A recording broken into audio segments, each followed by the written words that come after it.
om jeg har sådan en, der kan skyde om hjørner. Vil du have skyllet dem her? Ja, hvor sart er du med det? Ikke særligt. Godt, så bliver det ikke skyllet. Det her er jo et resultat af, at der er nogen, i det her tilfælde dig, der har tænkt sig om. Ja, og det er ikke så tit, det sker. Nej, men når det er. Når det er. Ellers kan man jo sige, at man har set indjørninger og alt muligt. Hvilket der også er en del af herude. Jeg skal have en buk nu her, sådan så vi også kan vise jer, hvordan man brækker den. Eller Henrik kan, han er lidt mere ekspert end jeg er. Nå, hvem ser mest prof ud af mig og Henrik her? Hold da kæft, mand. Jeg kan næsten ikke engang se ham. Der er ikke en ven, der rører sig. Så derfor skal jeg også være lidt stille. Den gør. Den prøver at lokke nogle roer til sig. Gætter jeg på. Jeg ved det ikke.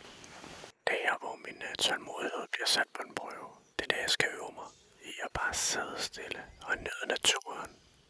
Der sker ikke rigtig noget ved mit tårn, så nu prøver jeg lige at gå lidt rundt langs stierne og se. Jeg blev helt bange. Det var sådan helt Halloween. Ja.